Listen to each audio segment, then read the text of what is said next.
So I wanted to do a quick video on how I wired up my live coolant temperature sensor and gauge. There are a couple videos out there on the internet on how to do this on the Mazda RX8 specifically. There's a channel called Driven by Madness. He does a great tutorial. I think he actually also installs a live oil temperature sensor as well. But for me, I just picked up a GlowShift gauge that came with a live temperature sensor, and I just want to show how I ran my wires because I was having a hard time finding anyone who talked about their wire routing. So we'll just start with the engine base.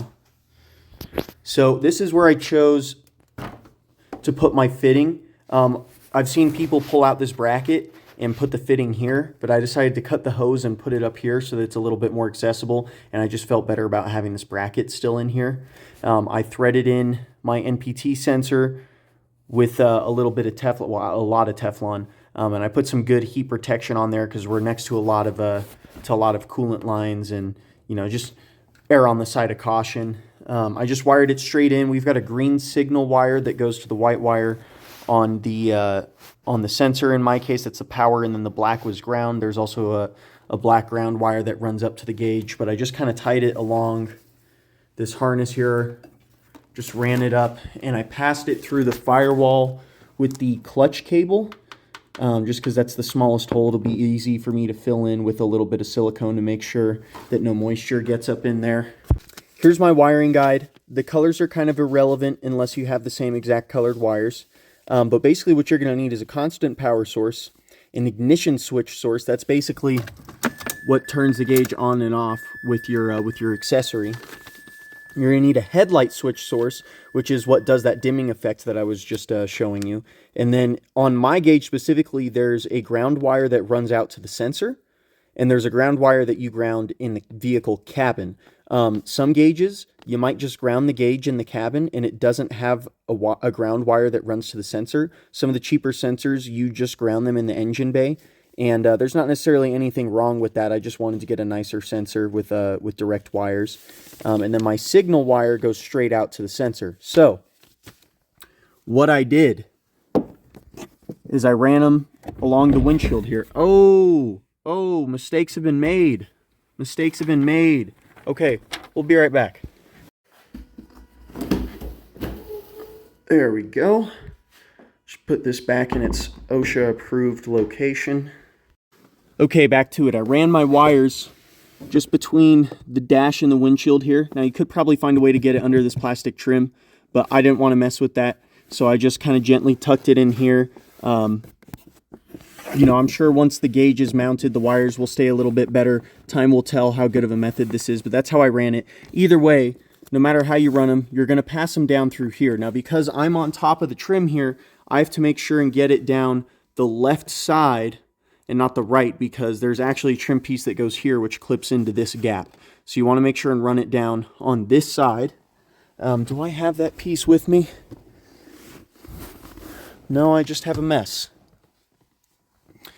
What you're going to do is you're going to run the wires straight down through here, and they're going to come out. They're going to come out the bottom, just right behind the trunk button. Pretty much, you can see is about where they come out. Now it's a little bit tricky to fish them down there, but it is possible. So don't lose hope. What I did is I'm pulling my constant power from my room fuse. You can see right here. Room. It's a 15 amp fuse. I used a fuse tap. This is the best way to do it because you can have a fuse for the original circuit and then you can have another fuse that protects your new circuit. So this is great because it doesn't put excessive stress on the old wire. I've got a 15 amp fuse for the original circuit, the circuit for the dome lighting, and my fancy door lights like this one, the one that shines the little triangle on my busted rim. And then I've got a 10 amp fuse protecting my other circuit so that if this circuit is the issue, this fuse will pop first and I'll know exactly what's going on. So up here, this is my accessory switched wire, and this is a 7.5 amp circuit. You can see, let's see, where is it? Accessory 7.5 amps. Come on now. Yeah, accessory 7.5 amps. It's the second one down. And I've got a 5 amp fuse for this circuit. Again, same reason that I just explained behind this one. And These, I'm going to tuck them. I have all the plastic coverings off right now just for the sake of showing y'all where all the wires are going. But this is my constant wire. This is where I'm pulling it from. I'm using this fuse tap. These are the fuses I used. I've got my accessory wire here. So that leaves the grounds and the headlight switch. So most cars, you can just find some sort of fuse for the headlights in here. But on my 05 Mazda RX8, there's not one. So instead, we got to run the wire from that same source all the way across here. Now, there were some amp wires that were already running under my steering column. Don't ignore this. I'm going to clip it. So I just ran them with these wires. Now, what would be best is there's a bracket above the steering column that you can run the wires over. You can see there are some wires that already pass over it, but I didn't want to have to take any extra measures to prevent wire chafing on that bracket. So that's why I was just lazy and I just used these amp wires. But if you want to do it the right way, you want to put it over that bracket and you want to put some tape on the wire or something to prevent chafing. So what happens next is it runs through here and comes out right there. And the whole time I'm doing this, I'm looking through this hole right here. You can almost see the wire. Now, the camera's not really getting it, but you'll be able to see it if you have the flashlight lined up right and you're looking down in there. And I just went ahead and I pulled it through and I brought it up to this light that's actually above the ashtray. Now, the reason I did this is because this light only turns on with the headlights.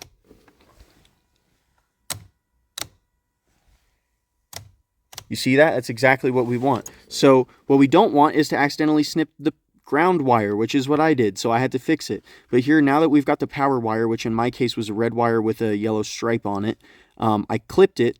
I put a crimp on one side, and then on the other side, I crimped both wires in, slipped over some heat shrink with a little bit of solder in the middle, just for some, added protection.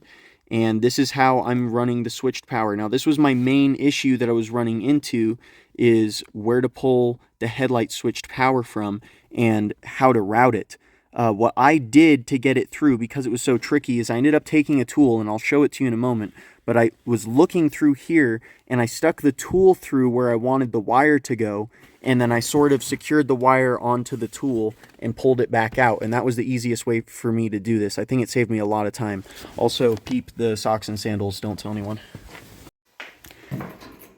Here's the tool I used, pretty recognizable tool. I don't know the exact name for it. I always just call it Dr. Octopus because I loved Spider-Man growing up. True statement. So we've covered constant power, we've covered accessory switched power, we've covered headlight switched power, we covered one of the grounds to the sensor in the engine bay. Now we need the last ground. And what I did is there's a stud here next to the master cylinder. There it is. And I just got a nut on there because there wasn't one. I don't know if there's supposed to be one or not. I assume there should be. Put one on there and I grounded my wire there. And as you can see, I just ran the wire sort of, well, actually, it looks like I ran it with my signal wires for the sensor, which are going through where the the hood release cable goes.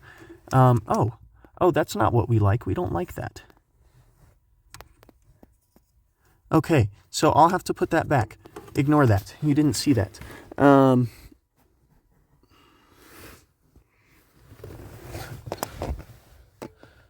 Yeah, that's kind of where everything comes out.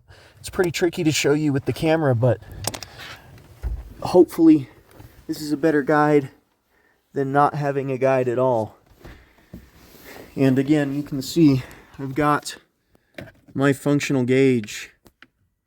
It changes brightness and turns off when I take out the key. Hope this video helped you for when you go to install a temperature gauge on your Mazda RX8. Or if you're a weirdo and you're just watching this video because you're bored, then I hope it was entertaining. I went to reinstall this cover and I realized I'm gonna have to cut this area right here out a little bit so that the wires will actually fit through without distorting the cover. I haven't gone and done it quite yet all the way. Another issue I had was the pod I bought the wire hole that they made was originally that big, and because I have some stiff heat shrink on there, it was pushing my gauge down. The wire was pushing on my dash, and it was essentially making it do this. So I took a drill and I drilled out this spot right here and filed it down a little bit so that the wire can just go straight out instead of having to drop down through here.